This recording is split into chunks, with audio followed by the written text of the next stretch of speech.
Welcome friends, welcome to the Jack study circle. जैसा कि हम लोग आईसीएसई बोर्ड का चैप्टर नंबर 5 देख रहे थे, जिसमें हम लोग linear equations in two variables या जिसको हम लोग साइमल्टेनियस इक्वेशंस भी कहते हैं, ये ना केवल आईसीएसई बोर्ड बल्कि स्टेट एंड सीबीएसई बोर्ड सब में ये चैप्टर है।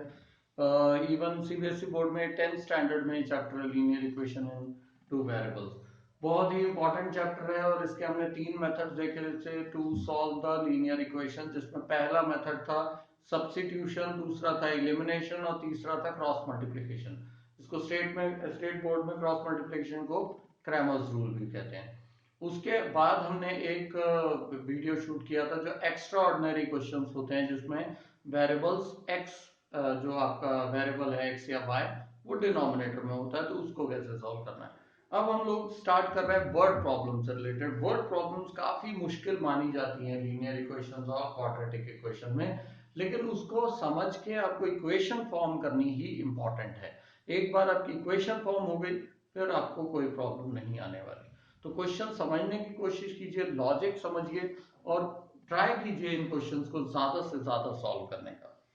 तो जैसे 6E एक्सरसाइज पेज नंबर 90 पर मैं ले रहा हूँ सेलिना की बुक से, लेकिन क्वेश्चन लगभग हर बुक में इसी टाइप के होते हैं। कुछ क्वेश्चंस लेते हैं हम लोग, जैसे क्वेश्चन नंबर 2 ले रहा हूं मैं। Two numbers are in the ratio 4:7।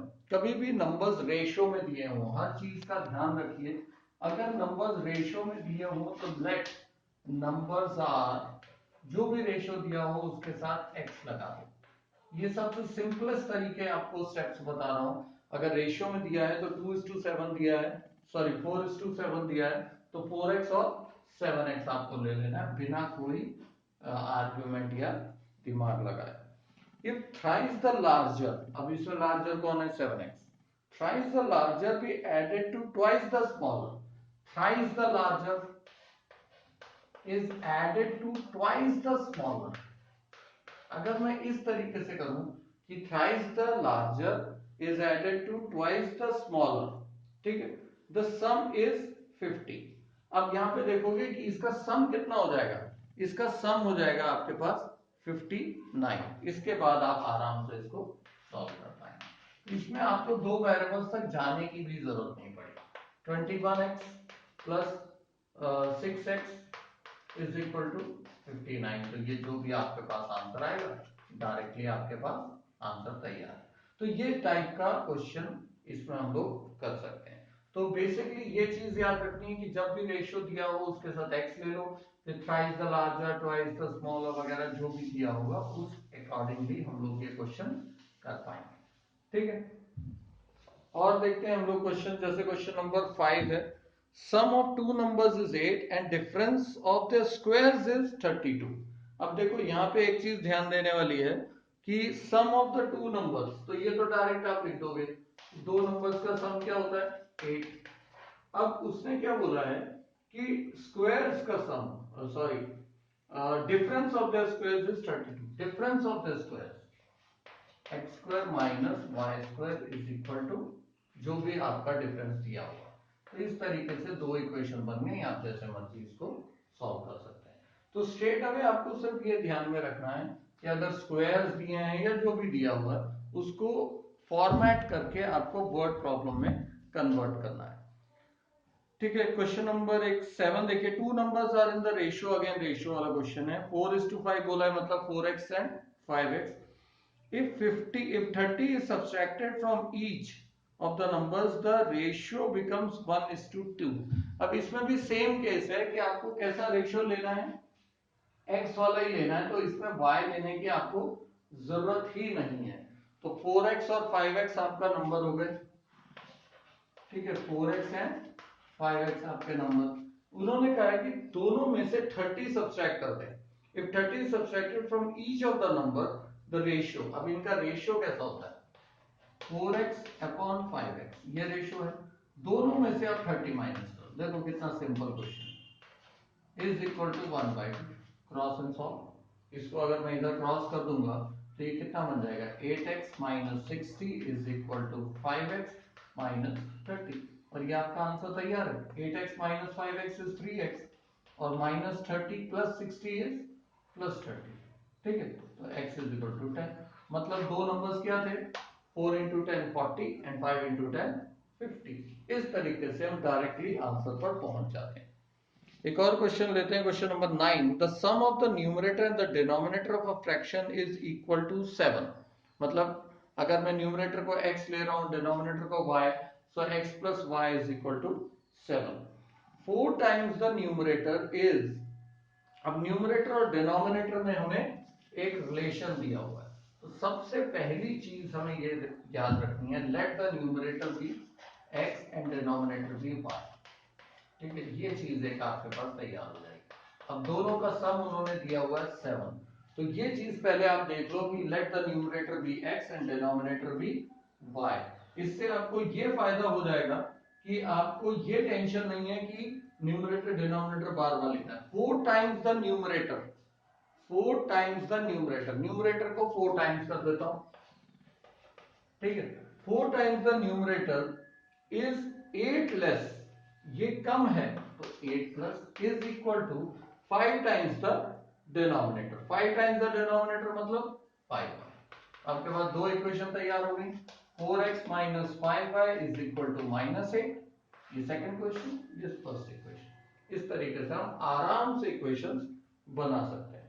हाँ, एक क्वेश्चन में 2 डिजिट नंबर वाला लेना है। अच्छा, 2 डिजिट नंबर से रिलेटेड कभी भी याद रखिए, कोई भी क्वेश्चन आए, लेट द 2 डिजिट नंबर और क्या बोलते हैं इसको, interchange number, sum of digits क्या होता है वगैरह वगैरह, तो आप क्लास 3rd या 4th में जाना है, आपको याद रखना है। आप कभी भी 49 या 492 ऐसा कुछ नंबर था, तो हम एक्सपेंशन कैसे करते थे, 4 into 100 plus 9 into 10 plus 2 into 1 is equal to क्या बन जाता था, 492। याद होगा आपको, मतलब ये 100 प्लेस थी तो 100 से मल्टीप्लाई करते थे, ये 10th प्लेस है 10 से मल्टीप्लाई करते थे, और ये 1st प्लेस है तो 1 से मल्टीप्लाई करते थे।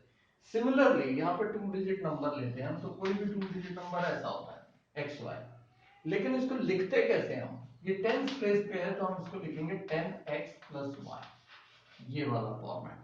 अब इंटरचेंज नंबर अगर लिखना है, उसमें बोला कि डिजिट्स की प्लेसेस इंटरचेंज कर, तो हमेशा इंटरचेंज वाला इस टाइप से लिखना है। और अगर सम ऑफ डिजिट्स बोलेंगे x प्लस वाई। तो सिंपल सी चीज याद रखो, इसमें ज्यादा कुछ कॉम्प्लिकेटेड नहीं है। कभी भी क्वेश्चन स्टार्ट करते time he 2 digit, let the 2 digit number भी 10x plus y and the interchange number is 10y plus x and sum of the digits is x plus y। इस तरीके से हम लोग ये क्वेश्चंस कर सकते हैं। अच्छा, 2 डिजिट नंबर से रिलेटेड एक क्वेश्चन हम लोग करके देखते हैं। क्वेश्चन नंबर 12 देखिए, sum of the digits of a 2 digit number is 5। तो सबसे पहली इक्वेशन तो यही मिलेगी, फर्स्ट इक्वेशन, कोई टेंशन नहीं, 2 डिजिट्स का सम दिया हुआ। सेकेंडली, उसी के अंदर ध्यान से देखोगे कि if the digits are reversed मतलब interchange, the number is reduced by 27। Number is reduced by, अब ये इंटरचेंज है, तो इंटरचेंज नंबर में से माइनस कर देना है ओरिजिनल नंबर, तो 27 का फर्क है, तो डिफरेंस। अब इसको आराम से हम सॉल्व कर लेंगे। 10y ये अंदर जाएगा -9y, x minus 10x is -9x is equal to 27। सबको 9 से डिवाइड कर दो, आपके पास एक इक्वेशन मिल जाए, ये एक इक्वेशन, और x plus y is equal to 5। दो इक्वेशन है आपके पास साइमल्टेनियस, कोई भी मेथड से सॉल्व करके देख लीजिए, आपके पास आंसर आ जाएगा। सम ऑफ डिजिट्स या 2 डिजिट नंबर से रिलेटेड एक और क्वेश्चन देखिए, क्वेश्चन नंबर 18 देख लीजिए। A 2-digit number is obtained by multiplying the sum of the digits by 8. Sum of the digits by 8. 2-digit number. अब देखो 2-digit number हमारे पास बना बनाया है कि 10x plus y होता है, ठीक है।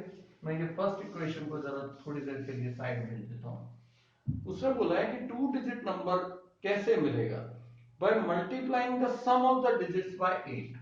First equation is sum of the digits को 8 से मल्टीप्लाई कर दो। This is my first equation straight away, कुछ भी नहीं किया। इट इज ऑब्टेन्ड आल्सो, मतलब सेकंड केस ले रहे हैं, by multiplying the difference of the digits by 14 and adding 2। मतलब सेम यही है, 10x प्लस y, मतलब ये चीज नहीं है अपने पास।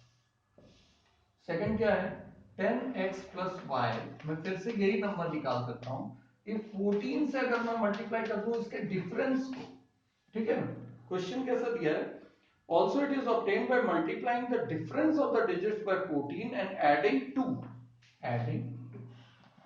आपके पास दो इक्वेशन होंगी। थोड़ा सा इसको सिंप्लीफाई करके जरूर देख लो। तो इसको हम लोग क्या कर देंगे, 10x plus y is equal to 8x plus 8y, ठीक है। सबको लेफ्ट साइड में लो, 2x minus 7y equal to 0, this is my first equation.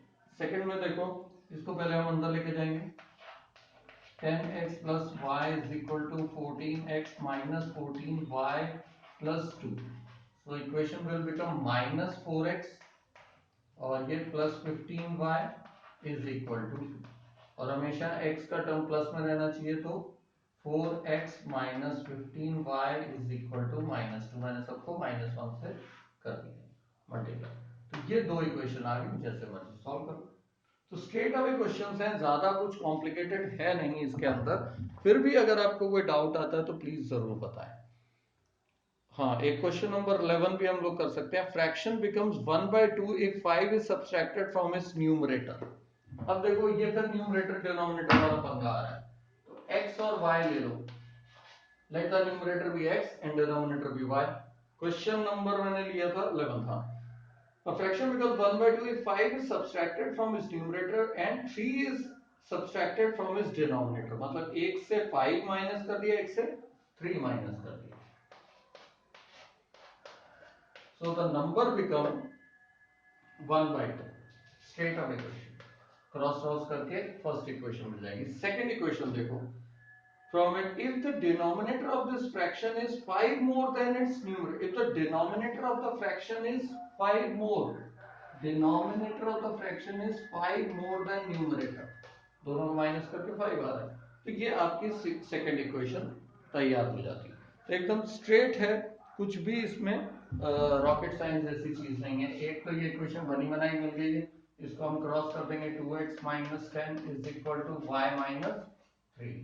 So 2x minus y is equal to minus 3 plus 10. So my equation will be 2x minus y is equal to 7। ये दो equations हैं, जैसे मर्जी आप solve कर लो, आराम से आपको आंसर मिलेगा। तो इस तरीके के क्वेश्चंस हैं। एक आध हम लोग अगर नेक्स्ट एक्सरसाइज के देखें, हालांकि ये एजेस बेस्ड क्वेश्चन है, स्ट्रेट ही होते हैं। A is 20 years older than B 5 years ago, A was 5 times as old as B। अच्छा, A और B का जब भी झंझटमारी हो तब आपको कोशिश करना है, एजेस क्वेश्चन बहुत आसान होते हैं, सिर्फ इक्वेट करना होता है, एक को दूसरे से सिर्फ आपको इक्वेट कर देना है, आंसर डायरेक्टली आता है। अब यहाँ पर A और B की एजेस के बारे में बात हो रही है, ठीक है, हम एकदम आमने सामने इसको रख देंगे। A is 20 years older than B, इसका मतलब कि अगर मैं B को x ले रहा हूं तो A कितना हो जाएगा, x प्लस 20, ओल्डर है तो 20 साल बड़ा है। Secondly A was 3 times as अच्छा 5 साल पहले A क्या है, 3 times as old as B। 5 साल पहले का मतलब क्या हुआ कि 5 तुम्हें माइनस कर देना है, तो 5 माइनस कैसे होगा वो देखो, ये कितना हो जाएगा, 5 माइनस करके 15 प्लस एक्स, और ये माइनस करके x माइनस 5। 5 साल पहले 5 years ago a was 3 times, तो ये क्या है 3 टाइम्स बन जाएगा। ये आपकी इक्वेशन तैयार, ठीक है। इस तरीके से हम लोग इसको सॉल्व कर पाएंगे। तो आपको सिर्फ एक ही चीज ध्यान में रखनी थी कि इसको 5 साल पहले और इसको 5 साल पहले कितना फर्क आ रहा था, वो आप मल्टीप्लाई करके इससे डायरेक्टली आंसर निकाल पाएंगे, कोई भी इसमें मुश्किल वाली चीज नहीं है, ठीक है। इसका आंसर आ रहा है आपके पास -2x माइनस 15 दैट इज -30, मतलब 30x इज इक्वल टू 15 इसका आंसर। इसमें आपको सेकंड वेरिएबल पर जाने की भी जरूरत नहीं है। एक क्वेश्चन और लेकर आज का हम लोग वीडियो कंप्लीट करेंगे। हाँ, इनकम और एक्सपेंडिचर के क्वेश्चंस काफी इंपॉर्टेंट हैं और कई साल आ चुके हैं, अभी भी हो सकता है आपको ये क्वेश्चंस आए। इनकम में से एक्सपेंडिचर माइनस कर दिया जाए या इनकम में से सेविंग माइनस कर दो, income minus saving is equal to क्या होता है, एक्सपेंडिचर, मतलब आप खर्च कितना करते हैं। ठीक है, तो इनकम का रेशियो दिया है आपको, एकदम सिंपल याद रखो, annual income of A and B are in the ratio 3:4। ठीक है, 3x और 4x दिया है, और एक्सपेंडिचर का रेशियो बात की बात है, उसमें से सेविंग दिया हुआ है आपको 5000, तो 3x और 4x आपकी इनकम होगा। ठीक है, इसमें से जितनी भी आपकी सेविंग्स है वो माइनस करो, तो जो नया रेशियो है वो किसका आएगा, एक्सपेंडिचर का, विच इज गिवन एज 5:7। तो 5:7 आपको रेशियो दिया हुआ है, बट डायरेक्टली आप यहाँ पे लिख के इसको आंसर सॉल्व कर सकते हैं। मीनिंग ये है कि इनकम का रेशियो दिया था, मैंने लिख दिया, दोनों में से सेविंग माइनस कर दी, और आपका रेशियो एक्सपेंडिचर का। अब इसको आप क्रॉस करो और एक्स की वैल्यू से सॉल्व कर दो, कोई भी प्रॉब्लम आपको नहीं आएगी।